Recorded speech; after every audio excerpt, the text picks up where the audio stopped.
Vamos abrir nossas Bíblias, por favor, no segundo livro de Samuel, capítulo 6, versos 1 a 11. Segundo livro de Samuel, capítulo 6, versos 1 a 11.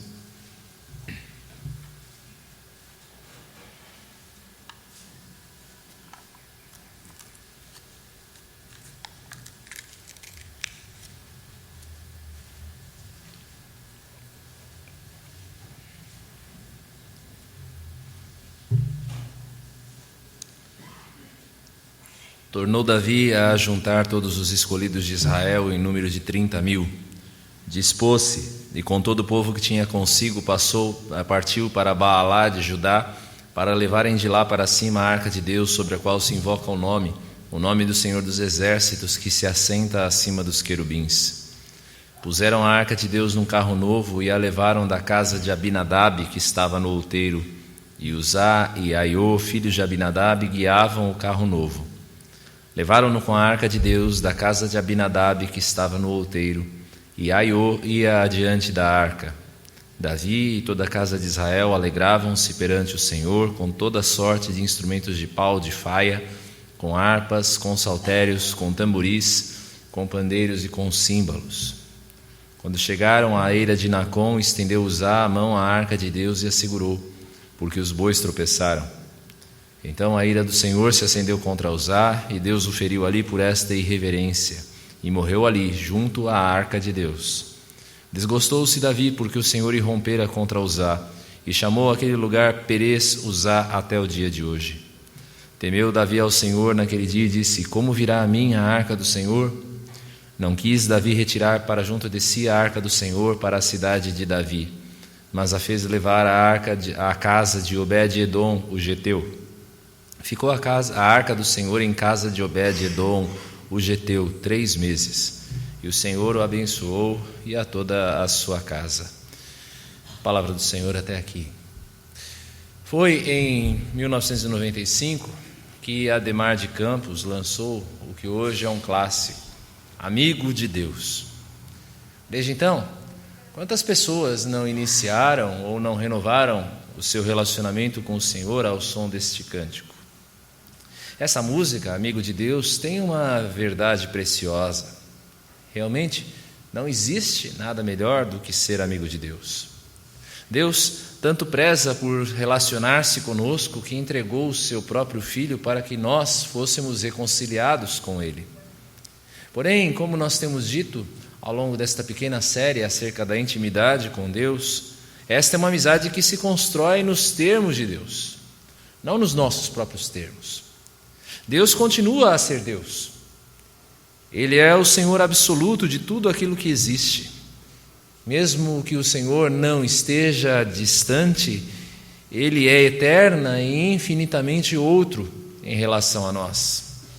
Deus ainda é o Deus santo, santo, santo, vestido de glória e majestade. E quando nós o tomamos em qualquer medida menor do que esta, da sua grandiosidade, da sua santidade, o resultado é sempre trágico.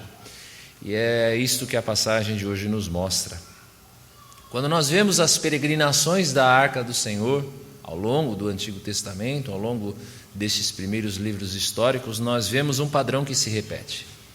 A arca sendo levada por alguma superstição, negligenciada em relação ao seu significado como um símbolo da presença do Senhor, e por fim, morte em consequência disso.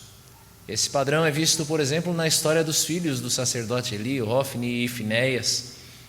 É visto também na história de quando a arca, após a derrota dos israelitas, junto a Hofni e Finéias, foi levada ao templo de Dagon, e então o Senhor feriu os filisteus, porque haviam colocado a sua arca em um templo idólatra. E nesta passagem também, a arca sendo conduzida de maneira negligente e resultando numa tragédia. Davi resolve levar a arca a Jerusalém. Davi havia sido coroado rei em Hebrom.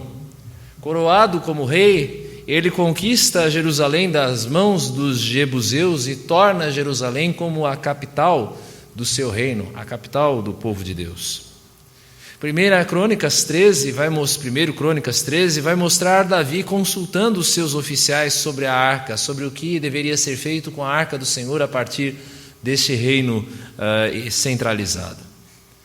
Então, eles entram num consenso de que era bom que a arca fosse para Jerusalém. Esta é uma boa ideia por duas razões. Primeiro, porque isto representaria uma centralização religiosa para o povo, ou seja, Jerusalém como centro do culto ao Senhor, evitando assim a idolatria. Mas também a arca em Jerusalém colaboraria para a centralização política do reino, como uma declaração de que aquele era o reino, aquele era a capital do povo de Deus. Davi, então, como nós vemos no verso 1, escolhe 30.000 jovens. Literalmente, esses homens que o texto se refere eram homens jovens de Israel. E para que ele escolhe 30.000 para levar a arca? 30.000. Primeiro, para proteger a arca de ataques dos inimigos, dos adversários, mas também para que se celebrasse a ocasião com todo o empenho, que fosse feita uma grande festa por este momento importante na vida do povo de Deus. O verso 2 mostra que a arca não era qualquer objeto, ela é a arca do Senhor dos Exércitos. Como os irmãos bem sabem, Deus recebe diversos nomes ao longo de todo o Antigo Testamento. Ele é o Senhor, o Deus da aliança, Ele é o Senhor dos exércitos, o Todo-Poderoso, como aqui, o soberano das nações, o Senhor de todo o universo. Não há dúvidas que Deus é o verdadeiro rei de Israel. Ele está acima de Davi. Ele é o verdadeiro rei, ele é o verdadeiro Senhor do seu povo. A arca, meus irmãos, não era apenas uma caixa de madeira. Ela não era apenas um baú para guardar as tábuas da aliança. A arca era o lugar em que o Senhor resolveu habitar, o Senhor escolheu habitar acima da arca, acima dos querubins.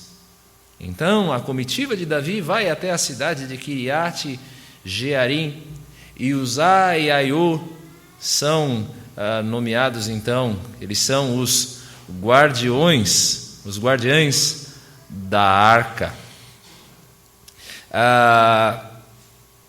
Começa então uma grande festa, música, alegria, a arca sendo levada a Jerusalém. E esse era um sinal da vitória do Senhor contra os seus inimigos, como nos lembra o primeiro versículo do Salmo 68, quando diz: levanta-se Deus, dispersam-se os seus inimigos, da sua presença fogem os que o aborrecem. E esta arca sendo levada a Jerusalém era uma demonstração viva desse Senhor que vence a todos os seus adversários. Uma grande festa, porém, há algo muito errado aqui quanto ao transporte da arca. Preste bem atenção. Segundo as instruções dadas a Moisés, os levitas da família de Coate, ou os coatitas, eram os responsáveis pelo transporte do tabernáculo. Eles é que deveriam carregar os utensílios do tabernáculo quando o povo se deslocasse pelo deserto, inclusive a arca. E aqui nós temos como responsáveis por esse transporte Uzá e Aiô. Nada é dito a respeito deles. Nada é dito deles serem parte desta família dos levitas. Segundo, a arca deveria estar coberta por um véu. Coberta por um véu. E o que nós vemos nesse texto, a arca sendo transportada descoberta.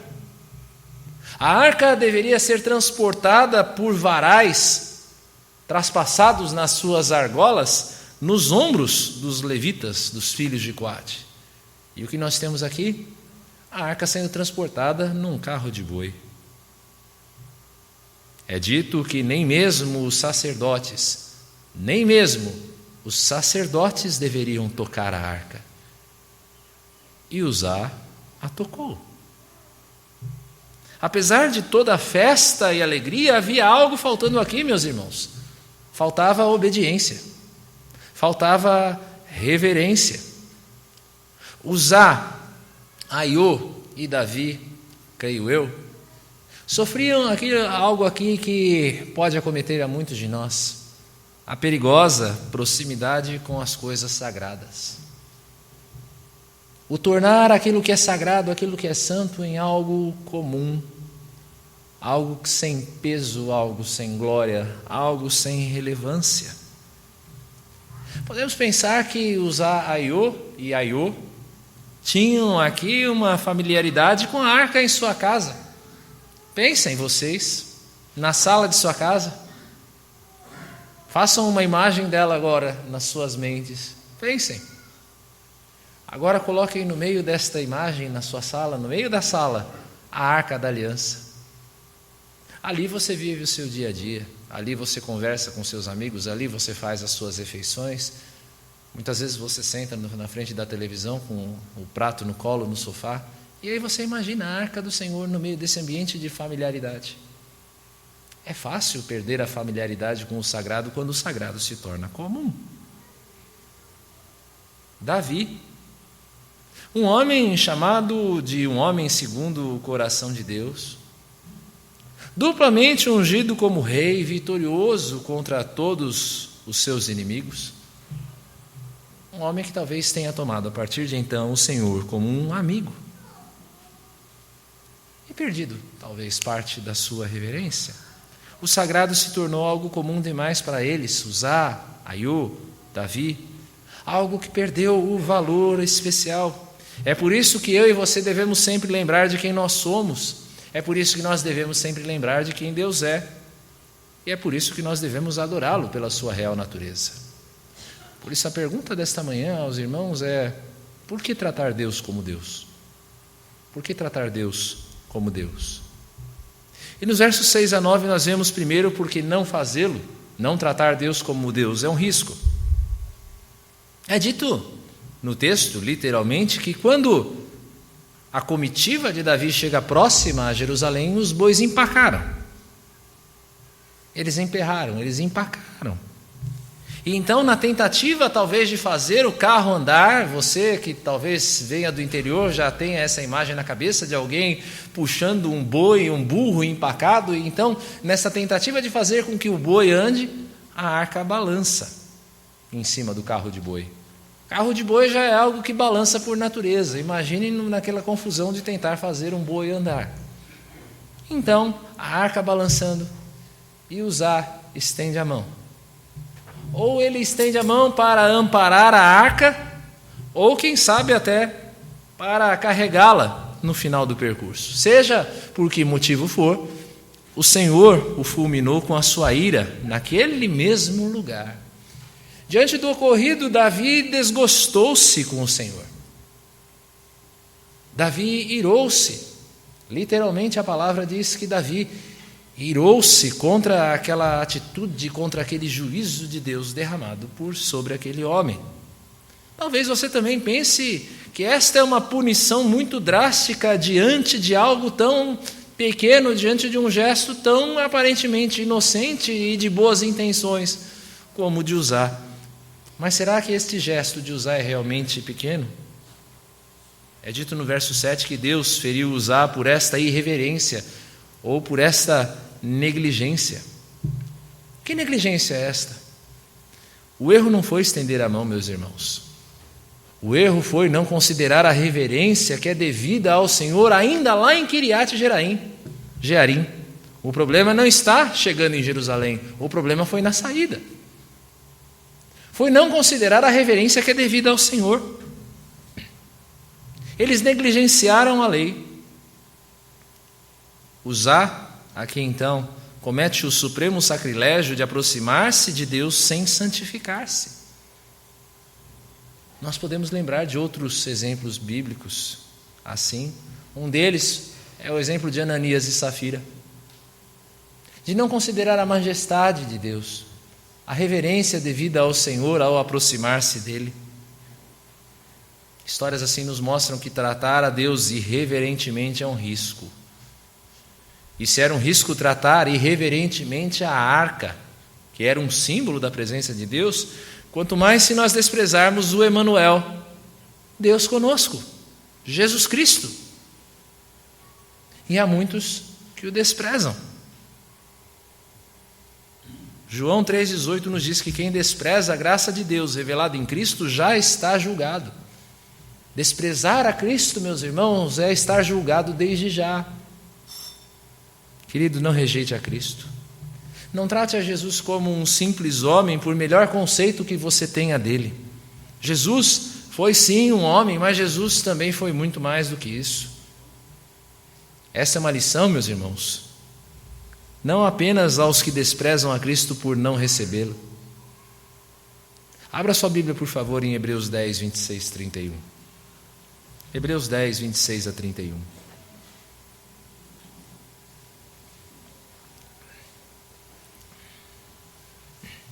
Preste bem atenção, esta lição de desprezar a Cristo não é uma lição apenas àqueles que o rejeitam deliberadamente, mas é possível rejeitá-lo também tacitamente. Porque se vivermos deliberadamente em pecado depois de termos recebido o pleno conhecimento da verdade, já não resta sacrifício pelos pecados. Pelo contrário, certa expectação horrível de juízo e fogo vingador prestes a consumir os adversários. Sem misericórdia morre pelo depoimento de 2 ou 3 testemunhas quem tiver rejeitado a lei de Moisés. De quanto mais severo castigo julgais vós, será considerado digno aquele que calcou aos pés o Filho de Deus e profanou o sangue da aliança com o qual foi santificado e ultrajou o Espírito da graça? Ora, nós conhecemos aquele que disse: a mim pertence a vingança, eu retribuirei, e outra vez o Senhor julgará o seu povo. Horrível coisa é cair nas mãos do Deus vivo.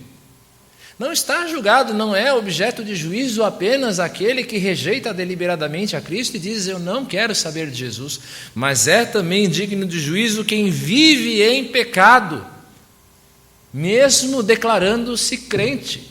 Aquele que despreza o sangue de Cristo, o valor do sangue de Cristo derramado sobre si. O fruto do encontro com Jesus, meus irmãos, é uma vida santificada. Se você insiste nos seus pecados após alegadamente ser lavado no sangue do Cordeiro, você está desprezando a Cristo tanto quanto Uzá desprezou a arca. E então, o que resta a você senão uma terrível expectativa de juízo? Querido, horrível coisa é cair nas mãos do Deus vivo. Arrependa-se. Arrependa-se. Viva de modo digno da salvação que você diz ter. Mas não é o mero temor de juízo que nos motiva a tratar a Deus como tal. O texto também nos mostra que há bênção sem medida aos que se mostram reverentes a Ele. Veja os versos 10 a 11. No verso 9, é dito que o desgosto de Davi dá lugar ao temor de Deus. Davi sabe que ele também era culpado. Ele sabe que, tanto quanto Uzá, ele merecia aquele juízo de Deus. Davi sabe que é necessário recomeçar. A arca do Senhor não poderia sair daquele lugar nas mesmas condições que saiu de Kiriat Jearim. Davi então envia a arca à casa de Obed-edom. Agora sim, a casa de um levita. Se ele, Obed-edom, for o mesmo Obed-edom de 1 Crônicas 15, ele era um coatita, um porteiro do tabernáculo em Jerusalém. Joséfo, o historiador Flávio Joséfo, apresenta esse Obed-edom como um homem muito pobre, o que talvez aponte para a sua origem levítica, já que os levitas não tinham herança em terra no meio de Israel. Um homem sabedor do que aconteceu com Uzá, e que provavelmente pelo resultado, conhecendo a história de Uzá, tratou a arca com a dignidade que ela merecia. Obed-edom tratou a Deus como Deus. A mudança de atitude, queridos, provoca a mudança de resultados. Há uma lição preciosa aqui. Você quer mudar os frutos que você obtém? Mude a sua atitude. Quer mudar a sua vida? Mude o que você faz. A arca permanece então por 3 meses na casa de Obed-edom. E é dito pelo texto que ela abençoa a ele e a sua família abundantemente. Davi, então, ao saber disto, ao saber que a arca, a presença de Deus ali era uma presença abençoadora, retorna para buscá-la, e agora da maneira certa. Isso não é uma novidade. para nós e não era uma novidade também para Obed-edom e Davi. Toda vez que o Senhor é obedecido, toda vez em que nós nos convertemos e voltamos o nosso coração para o Senhor, o resultado disto é bênção, são bênçãos sem medida. Toda vez que Deus é tratado como tal, o resultado é bênção para nós. E se Obed-edom foi tão abençoado por receber e tratar a arca do Senhor com dignidade, quanto mais eu e você, se nós recebermos e acolhermos a Cristo no nosso coração. João capítulo 1, versos 11 e 12 diz que Jesus veio para o que era seu e os seus não receberam, mas a todos quanto receberam deu-lhes o poder de serem feitos filhos de Deus, a saber, aos que creem no seu nome. Qual é o benefício de receber Jesus? A arca viva de Deus. Você quer benefício maior do que este? De ser feito filho de Deus. Somente pode ser chamado filho de Deus, meus irmãos, quem o recebe como tal, quem recebe Deus como Deus e a Cristo como seu filho. O Evangelho é assim. 2 Coríntios capítulo 2, versos 15 e 16, que nós somos para com Deus o bom perfume de Cristo, tanto nos que são salvos como nos que se perdem. Para com esses cheiro de morte para a morte, e para com aqueles aroma de vida para a vida. Assim é o Evangelho. Ele é cheiro de vida para os que o recebem, mas cheiro de morte para aqueles que o rejeitam. Quando se ouve a palavra de Deus, querido, há sempre duas escolhas a se fazer: acolhimento ou rejeição. Você pode escolher acolher esta palavra no seu coração, recebê-la, entregar-se a Cristo, se você ainda não fez, render-se aos pés dele, render-se ao seu senhorio. Ou você também tem a escolha de rejeitá-lo. Você também, que já recebeu o Senhor Jesus Cristo como seu Salvador, que já o tem como seu Salvador pessoal, que depositou a sua fé nele, esta é uma verdade que também diz respeito a você.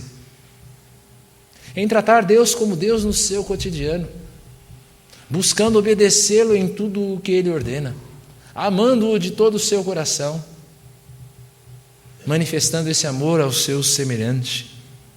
Todas as vezes que nós acolhemos a Deus e a sua vontade em nosso coração, o resultado, meus irmãos, é bênção. É bênção. Queridos irmãos, nós vimos hoje que Deus não permite que nós o tratemos com indiferença, com irreverência ou com negligência. Toda vez que recebemos o Senhor, tratamos o Senhor desta maneira, o resultado é a catástrofe, e essa história triste de Uzá nos mostra isso. Porém, quando como Obed-edom nós escolhemos o caminho da obediência e da submissão, o que nos espera são bênçãos, tais quais nunca pudemos experimentar. Que o Senhor ilumine o nosso coração a fazer as escolhas certas, que o honrem como Deus Todo-Poderoso, santo, justo e bom que Ele é. Que Ele assim nos abençoe. Amém.